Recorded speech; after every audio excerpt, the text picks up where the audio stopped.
بسم اللہ الرحمن الرحیم بسم اللہ الرحمن الرحیم عن حذیفہ رضی اللہ تعالی عنہ قال سمعت رسول اللہ صلی اللہ علیہ وسلم یقول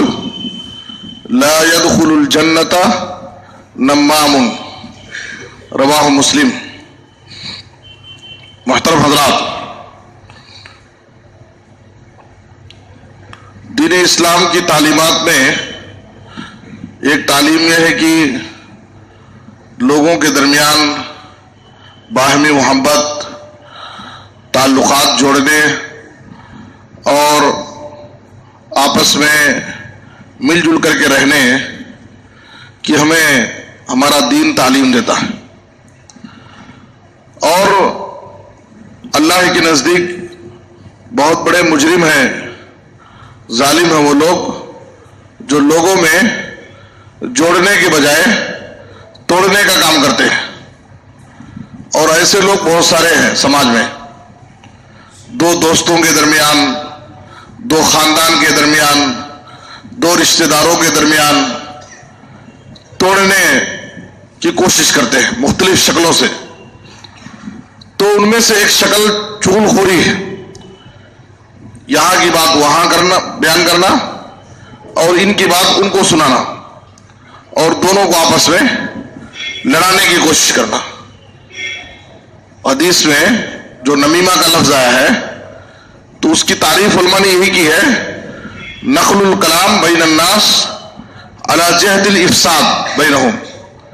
لوگوں کے درمیان فتنہ اور فساد ڈالنے کے لیے، لوگوں کو آپس میں لڑانے کے لیے، لوگوں کے درمیان بات کو نقل کرنا، ایک بات کو دوسری تک پہنچانا۔ تو اگر لڑانا مقصد ہے کوئی بات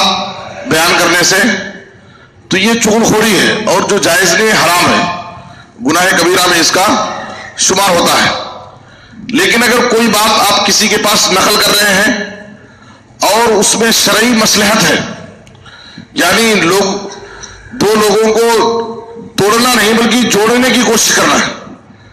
جس کو اصلاح بین الناس کہتے ہیں، تو یہ جائز ہے۔ آدمی کسی کے پاس جائے اور کسی کی بات نقل کرے، مقصد ان کے درمیان جو وقتی طور پر نا اتفاقی پیدا ہو گئی ہے تو ان کے دلوں کو جوڑنا مقصد ہے، ان کے اس اختلاف کو ختم کرنا ہے۔ آپ صلی اللہ علیہ وسلم نے کہا لیس الکذاب الذی یصلح بین الناس فینمی خیرن او یقول خیرن، صحیح بخاری کی حدیث ہے، وہ شخص جھوٹا شمار نہیں کیا جائے گا جو لوگوں میں اصلاح کرنے کے لیے، لوگوں کو ملانے کے لیے، لوگوں کو جوڑنے کے لیے کوئی بات کسی کے پاس نقل کرتا ہے کہ آپ جس کے تعلق سے ناراض ہیں وہ تو ماشاءاللہ آپ کے تعلق سے اچھی رائے رکھتا ہے اور ہمارے سامنے تو تمہاری تعریف کر رہا تھا۔ تو آدمی کے دل میں جو بدگمانی، غلط فہمی پیدا ہو گئی ہے، وہ اس کوشش سے وہ ختم ہو جاتی ہے اور ذہن صاف ہو جاتا ہے۔ تو ایک مسلمان کو چاہیے کہ وہ لوگوں میں جوڑنے کا کام کرے۔ توڑنے والے اللہ کی نظر میں بڑے ناپسندیدہ لوگ ہیں، اور ایسے لوگوں کے لیے بڑی سخت وعید ہے۔ جیسے صحیح بخاری کی حدیث میں آپ صلی اللہ علیہ وسلم نے کہا لا يدخل الجنت قطاع، اور مسلم کی حدیث میں لا يدخل الجنت نمام، چغل خور جنت میں داخل نہیں ہو۔ یہ ایسے بڑے مجرم ہیں کہ ان کے لیے آپ صلی اللہ علیہ وسلم نے کہا کہ ایسے لوگ جو لوگوں میں توڑنے کا کام کرتے ہیں، لوگوں میں فتنہ اور فساد پھیلاتے ہیں، تو ایسے لوگ جنت میں داخل نہیں ہوں، جنت سے یہ محروم ہو جائیں گے۔ ایک سزا، اور دوسری سزا یہ ہے، صحیح بخاری کی حدیث میں آپ صلی اللہ علیہ وسلم نے کہا ان شر الناس ذو الوجہین الذی یاتی ہؤلاء بوجہ وہؤلاء بوجہ، لوگوں میں اللہ کے نزدیک سب سے برے لوگ وہ ہوں گے قیامت کے دن جو دو چہرے والے ہوں گے، دو رخا انسان، ان کے پاس آتا ہے تو ایک چہرے کے ساتھ، دوسرے کے پاس جاتا ہے تو دوسرے چہرے کے ساتھ۔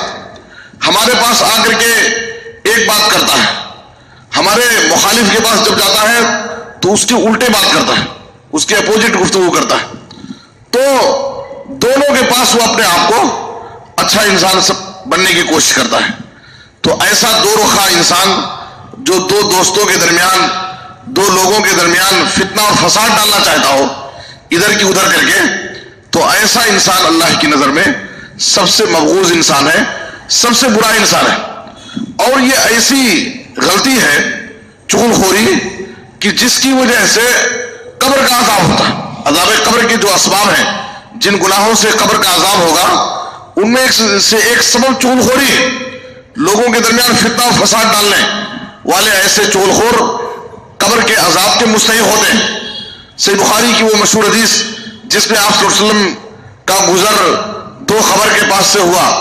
تو آپ نے کہا انہما لیعذبان وما یعذبان فی کبیر، ان دو خبر والوں کو عذاب ہو رہا ہے اور کسی ایسے مسئلے میں عذاب نہیں ہو رہا ہے کہ جس سے بچنا ان کے لیے کوئی مشکل تھا۔ اگرچہ ان کی نظر میں وہ معمولی جرم تھا، ایک معمولی عمل تھا، لیکن اللہ کے نزدیک وہ بڑا گناہ تھا۔ آپ صلی اللہ علیہ وسلم نے کہا اما احدہما فکان لا یستتر من البول واما الاخر فکان یمشی بالنمیمہ۔ ایک کی غلطی کیا تھی کہ وہ پیشاب کے چھینٹوں سے نہیں بچتا تھا، اس وجہ سے اسے قبر کا عذاب ہو رہا ہے، اور دوسرے کی غلطی یہ تھی کہ وہ چغل خور تھا، ادھر کی بات ادھر، ادھر کی بات ادھر لگاتا تھا، تو اس وجہ سے اسے قبر کا عذاب ہو رہا ہے۔ تو یہ چغل خوری قبر کے عذاب کا بھی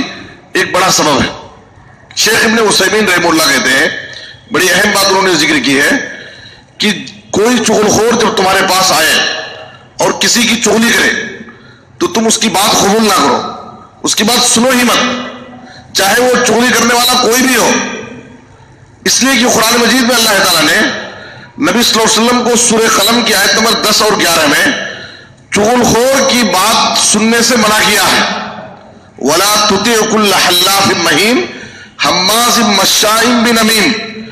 آپ کسی ایسے شخص کی بات مت مانیے جو بہت زیادہ قسمیں کھانے والا ہے، ذلیل انسان ہے، اور حماز مشاء بنمیم، جو عیب گو ہے، لوگوں میں عیب جوئی کرنے والا، اور چغل خور انسان ہے۔ مشاء بنمیم، چغل خور انسان کی بات آپ مت مانیے۔ تو شیخ ابن عثیمین رحمہ اللہ کہتے ہیں کہ چغل خور جب تمہارے پاس آ کر کے کسی کی چغلی بیان کرنا شروع کرے تو تم اس کی بات سنو ہی مت، اس کی بات مت قبول کرو۔ پھر آگے کہتے ہیں کہ اس بات کو اچھی طرح جان لو کہ جو شخص تمہارے پاس آ کر کے کسی دوسرے کی چغلی کرے گا تو اس بات پر یقین رکھو کہ دوسروں کے پاس جا کر کے وہ شخص تمہارے بارے میں چغلی کرے گا۔ اس لیے ایسے شخص کو اچھا انسان مت سمجھو۔ آج تمہارے پاس دوسروں کی چغلی کر رہا ہے تو دوسروں کے پاس تمہاری چغلی کرے گا، اس لیے ایسے شخص کو اچھا مت سمجھو، ایسے شخص کو اپنی مجلس میں بٹھاؤ ہی مت، اور ایسے شخص کی حوصلہ افزائی مت کرو، اسے دور رکھو، وہ تمہارا دشمن ہے، خیر خواہ نہیں ہو سکتا ہے۔ یحییٰ بن ابی کثیر رحمہ اللہ کہتے ہیں کہ ایک چغل خور انسان ایک وقت میں جتنا فساد پھیلاتا ہے، جتنا نقصان پہنچاتا ہے، ایک جادوگر ایک مہینے میں اتنا فساد نہیں ڈال سکتا ہے۔ ایک جادوگر جادو کے ذریعے اتنا فساد ایک مہینے میں نہیں ڈال سکتا ہے جتنا ایک چغل خور انسان چغلی کے ذریعے ایک وقت میں لوگوں میں فساد ڈالتا ہے۔ اس لیے کہ تھوڑی کی ادھر کی ادھر لگانے سے دو دوست آپس میں ناراض ہو جاتے، دو خاندان میں، دو رشتہ داروں میں تعلقات ٹوٹ جاتے۔ تو ایک چغلی کرنے والا انسان ایک وقت میں جتنا فساد پھیلاتا ہے، نقصان پہنچاتا ہے، ایک جادوگر جادو کے ذریعے ایک مہینے میں اتنا فساد نہیں پھیلتا۔ اس لیے ہمیں چاہیے کہ ہم چغل خوروں سے دور رہیں، اور جب ان کی بات ہم نہیں سنیں گے، ان کو اپنی مجلس میں قریب نہیں کریں گے، ان کی حوصلہ افزائی نہیں کریں گے، تو دھیرے دھیرے ایسا انسان اس کام سے، اس برے عمل سے دور رہے گا اور بچنے کی کوشش کرے گا۔ اس لیے ہم خود اس بری حرکت سے بچیں، اور اگر کوئی شخص ہمارے پاس آ کر کے کسی کی چغلی کرتا ہے تو ہم اس کی بات ہرگز نہ سنیں اور اس کو اپنا خیر خواہ نہ سمجھیں۔ اللہ سے دعا ہے کہ اللہ تعالیٰ ہمیں ان باتوں کو سمجھنے اور ان پر عمل کرنے کی توفیق عطا فرمائے۔ آمین، تقبل یا رب العالمین، وصلی اللہ علی نبینا محمد و آلہ وصحبہ اجمعین۔